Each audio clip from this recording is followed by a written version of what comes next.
Hey everybody, and welcome to this week's Design Cinema. This is Feng Zhu speaking, and let's just jump right into this week's tutorial.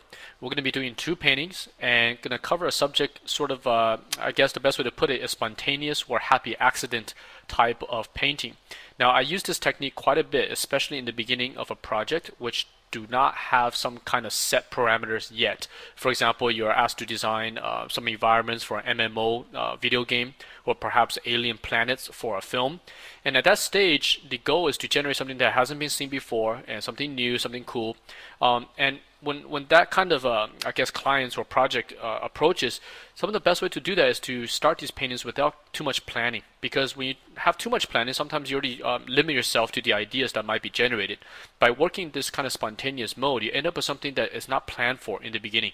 So you can see here I'm laying down a bunch of random values. Now I have no idea right now at this point what I'm going to paint.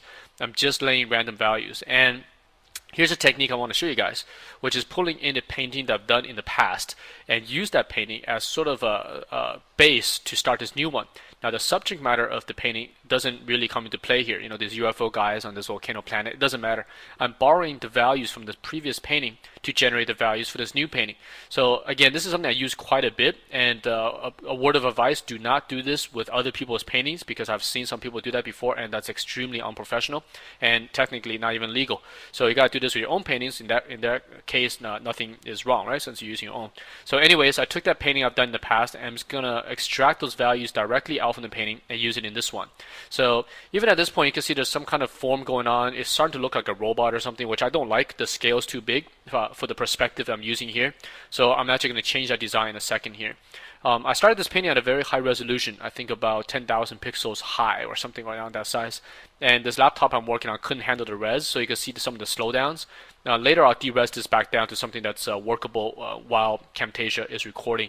So here I'm still messing around the design, but the thing is, by working spontaneous and achieving these happy accident forms, right, there's all these random stuff going on, I can actually turn this painting to anything I want at this point. It could be a giant monster walking there, it could be a city in the distance, it could be a robot, it could be whatever you want, because it's very similar to looking at clouds. Big puffy clouds, you can see random forms and everybody sees something different. And that's exactly the point of these type of paintings, is to spontaneously start a bunch of values and then from those values extract stuff that your eye sees. And I think I've arrived at a lot of paintings I personally like simply from this technique alone, in which we started without a line drawing, without any kind of plan of what's going to happen. In fact, a lot of the demos I do for our students here are done in this way. That before I start a class, I actually don't know what I'm going to go in painting, except for the technique I'm going to show. So it's very cool, but it's not very useful for, I think, client work that has more spec to them. For example, you have to follow a certain design direction. That is not as useful, but still could be used. So in this case, I'm doing another one, so I extracted a different painting that I've done a while back, and kind of just mirrored it and just creating something on the page, creating an interesting canvas. And you can see even at this point it looks pretty neat. You know, it's almost like a fine art materials painting or something like that, which is kind of cool. And that way, one, it gets rid of the nervousness of a blank canvas, which would be quite daunting to paint on. So right now I have some kind of teeth to grip my paintbrush on, so that kind of minimizes the stress level on a painting. And from there I'm going to start extracting elements that's going to make this into something that actually makes sense. But this piece has some very cool textures on it, right? Just purely from the mirroring of the previous painting. And so I'm going to add some values. On both paintings right now, the left one starts to have something that makes sense. Looks like some kind of building or giant structure. But I do want to add two characters into this, or two little mechs, and I'll do that in a second here. This one here on the right is still a little weird, so I'm still in my mind trying to figure out, okay, what do I do with this big thing? So I decided to convert it into some kind of volcanic alien planet rock or something like that, right? So as I get to this point, I started to want to convert this painting into a kind of a book cover look to it, because we are using a vertical format, something I don't paint too often in. And so by doing so, I decided to, hey, maybe it'll look kind of cool as a kind of those classic sci-fi book covers you see on novels. So we'll do that in a second. Also, just take this time to answer a couple of questions, since from here on it's just painting, so you guys get to watch that. All right, let's just jump to some of the questions. One of them is requests for fundamental stuff like perspective, lighting, anatomy. So I mentioned this in the past before, but that's something that I won't cover in Design Cinema because that's what our full-time students are here to learn. So about 50% of our entire course is grounded or rooted in fundamentals. Students spend a lot of time doing that kind of stuff, and then only once they learn that, they can then do the stuff you're seeing right now, which is these kind of paintings and stuff. But they don't do that for at least half the time. The reason for that is because fundamentals is the building blocks for everything. And if I give it out for free, then there's no really a point for running a school. And also, I don't think our students will be very happy. So anyway, so those subject matters won't really show up. However, you could learn those from books, from schools, or whatever resource you could find, which leads to the next question that we seem to get a lot, which is, do we need a school to learn this type of education? And the real answer is no. You don't have to go to any school to learn this kind of stuff. You can learn on your own. And I've addressed this question in the past before as well. The only thing is you have to be very, very disciplined. A school gives you information, and two, it gives you an environment in which you are working under pressure. You have classmates who are doing homework and putting the pressure on. So if you're lazy, as human beings, you start to notice that. So it puts that kind of pressure that perhaps working on your own you don't give yourself. Are you really going to stay up till 4 a.m. doing homework that you're going to assign to yourself? Mostly, I don't think so. I don't. Most likely not. Right. So that's the and then also the key benefit of having a institution of some kind is someone's there to correct your mistakes. It's kind of like learning math. If you're doing a physics problem and the answer comes out wrong, and you check your formula like, there's no way this is wrong. Why is the answer wrong? But thing is, on your own, that might take you hours to figure out. To a professional mathematician or physicist, they look at it maybe within 2 seconds to tell you, oh, it's right here. This is the problem. And then you'll never learn to do that again. You'll learn your mistakes, right? So it speeds things up. So learning your own completely works. You don't need to go to any school.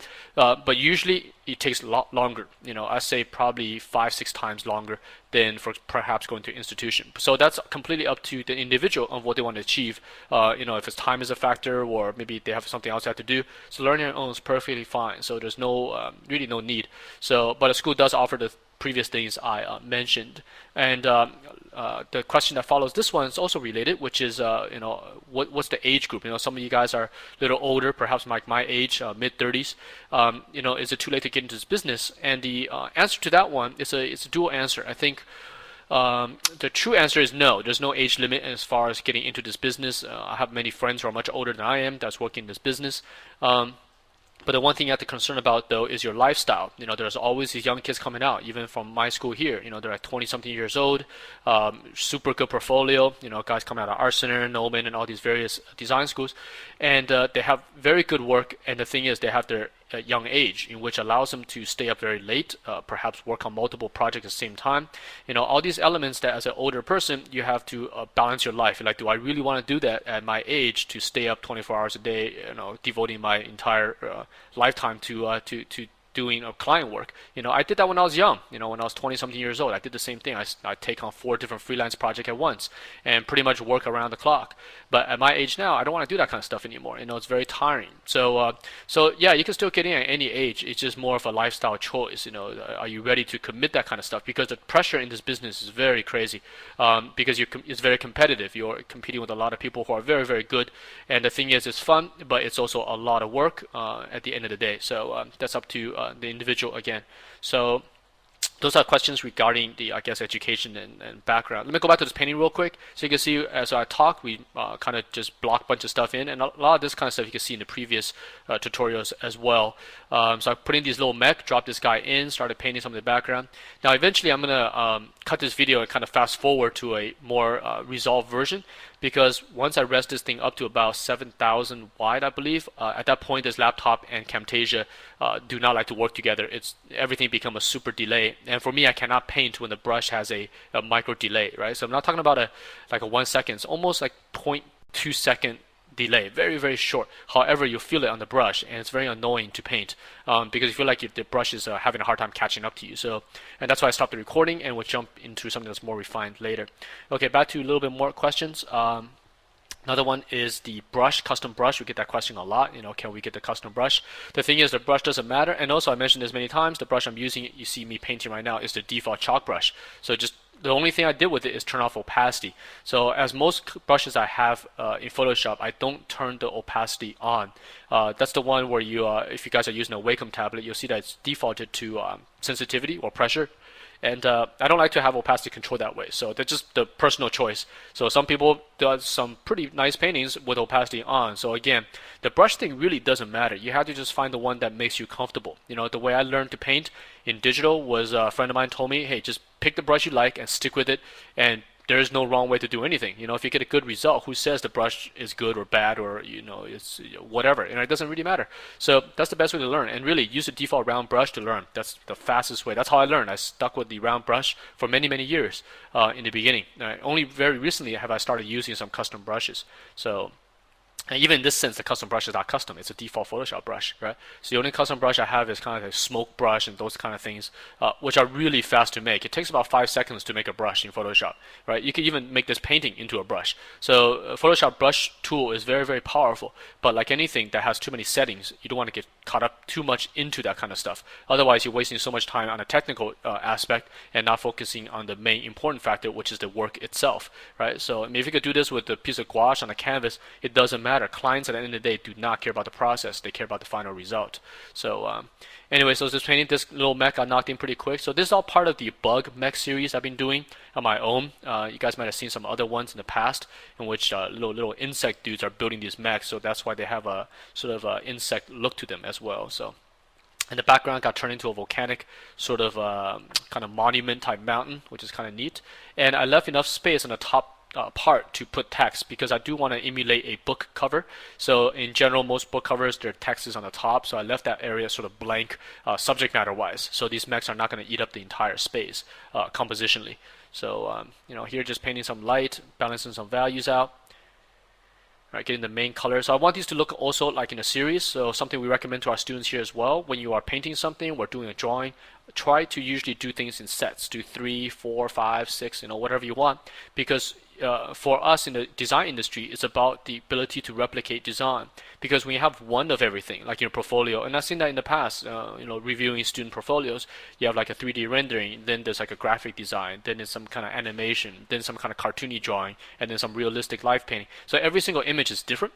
In that sense, that portfolio to me is very hard to read because I have no idea what's the strength of this person applying for the job. Because you're showing everything, but not everything is done to 100% your best abilities. And also, I have no idea how they're created. Is it purely luck that you got to this image, or is it maybe the teacher helped you do this one, so therefore I have no idea. But when you start having things in the set that answers all those questions, because I could tell there's no way, for example, a teacher will help you do 5 different paintings for the same set. They'll help you with one. Do you know what I'm saying? So your ability to do that is one judged. And secondly, if you could replicate a design and repeat the same type of style or design language in another one, that shows you're capable of understanding what you're actually doing instead of achieving the painting or drawing by luck, right? Or by pure just random happening to look pretty cool. Do you know what I'm saying?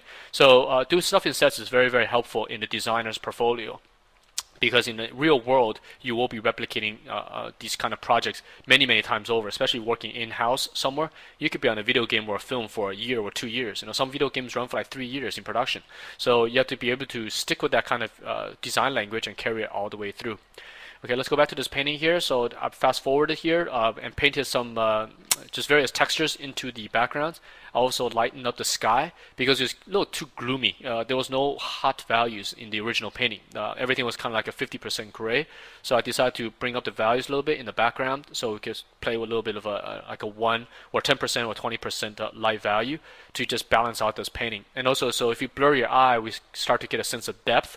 I think for this painting, the left one works much better than the right one. So I actually prefer the left one because when you blur the eye, you start to see that giant structure behind it that looks very big and far away.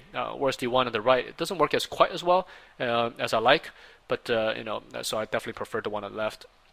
So I added some textures, some green stuff, and these textures actually from real insects, and you can see how that's done in the big bug, I guess, painting. I forgot what episode that was, and you can see how that's put in. So there's another question. Let's jump into questions as I paint, which is about layer settings. Now for me, I actually don't use layer settings at all. I paint most of these flattened. So sometimes you'll see there might be 1 or 2 layers in which I can rotate the textures. But once I'm happy with it, I'll flatten my painting. So in these 2 paintings here, Actually, the entire two paintings are on one layer, and when I paint, I'll have one new layer. But as soon as I'm happy with the painting, I will collapse the layer and have no layers again. And all these layers are set on default. There is no special setting for them at all. So that's the way I prefer to work. I think it just goes back to more of a traditional type of thinking, where there's no layers and all that kind of stuff. And then for me, I like to have the mistakes and have the spontaneousness all exist on the single piece, because I think that's what adds life to a painting like this. Because when you have too many layers, it tends to kill the painting, in my opinion. I prefer paintings that look like they're handmade. I'm not very into this super tight, super rendered, it's almost like a photograph or something like that kind of paintings, because to me it's like it's too tight. I don't see the life of the creator inside the painting anymore. So I love these loose, spontaneous, quick, a few hours kind of paintings, because I could see the personality of the designer within them. So again, personal choice. Some people, they're very into the ultra tight, ultra finish photoreal paintings, but it depends on the market you're in. In a concept market, there really isn't a space for too much of that kind of stuff, because speed is a major factor in our business, and you have to do these things very, very quick. So those other paintings, if you're lucky on a long-term project, perhaps you can have the time to finish them. But since I work mostly freelance, the clients would never say, hey, you have a week to do a painting. They're never going to do that, because in that kind of week, they could have way more concepts done, and they could always outsource a finished painting to an art studio somewhere. So because the rates are quite different. Concept rate is generally much higher than illustration rates, because they are paying for a product, a design idea, versus illustration, they're paying for art. So you have a lot more people who are capable of doing very, very beautiful artwork, especially if you provide the design. So there's a lot of friends of mine who do that kind of work, and they do beautiful paintings, but they generally require some kind of design to be passed to them before they do the painting. So two different worlds, two different industries, two different rates. So for me, it's all about getting the design and the idea down as fast as I can and move on to another piece, because that's what clients come to you to hire you for. So even in this case, these little book covers, for example, right? A perfect example would be, hey, we do these little comps, and perhaps what the client would do maybe 6 of these, instead of these 2, we'll do 6, and they'll pick one, and then that's it. Maybe they'll pay you for these comps, and that's it. And they could take these comps and go to a very established illustrator, perhaps, and have them finish the painting for you. Use the exact same composition, exact same color, except they're gonna work on the painting for, say, 3 weeks. Do this ultra crazy photoreal. Perhaps it's even in CG. Who knows? Do you know what I'm saying? So that's up to the client, and I've done that in the past many, many times, in which I designed covers for magazines, like CG World and all these video game magazines, but the final is being done by somebody else. And the reason for that is all about the money, the rate, right? The concept rate for have a concept artist do a finished painting is way more expensive than hiring a illustrator to do the same painting. So again, not making any kind of thing on the rates or anything like that, but that's exactly how the real world works. So the clients are very conscious of price. So they'll go to someone who, they use you for your skills, let's put it that way. So different people have different roles. All right, so let's get back to this painting. Just kind of nailing things out, almost completed. So I'm going to keep this relatively loose. I don't want to spend too much time on this kind of stuff. Just want to get a concept. So this will not be a finished book cover. If this is done this way, it'll definitely need a few more hours, maybe perhaps a day, if you want to bring this to a more of a presentation finish. But it's definitely good enough for a comp, so the clients in this case can understand what's happening. They can see the lighting, they can see the overall color palette, and approve the design, hopefully. So at this point, I'm painting about 7,000 pixels wide, 5,000 pixels high. So it's not a very high resolution painting, but it does seem to work okay with this laptop. Okay, I put some blues into the shadow areas to cool that stuff off, because both of these paintings are quite warm in their color palette, so I just want to cool that off. Here I'm making a little planet, just a quick sphere, render out a sphere, because planets are spheres, so it's a basic form. And I'm going to throw in a little bit of texture to emulate the kind of the rocks and stuff on the planet, so just a quick thing. You can see here Photoshop took quite a bit of a delay just putting that texture in, because the resolution is so high. Right, so kind of balance out that little planet. So again, trying to go for that kind of classic sci-fi. They always have these kind of settings, right? You have some guy walking on like a moonscape or something, and there's always some planet in the background, maybe a spaceship. I almost put spaceships flying around in this one, but it became a little bit distracting because I want these things to be grounded on the bottom, the composition. So by putting a spaceship on the top, it started to take the eye away. So I actually deleted them. I actually tried it when I wasn't recording. So you can see I'm putting some fake words on the top. It's kind of cool, like emulate a book, right? and that's it. So it's a quick video, so hopefully you guys got something out of this. And I might do a session next week just on questions, because we get so many questions on the YouTube, and also a lot of you guys actually private message us, so we have a lot. So maybe I'll do just a Q&A, a special video or something like that to address those issues. I know that's very important, especially for younger students. So until then, I'll see you guys next week. Thank you. Bye bye.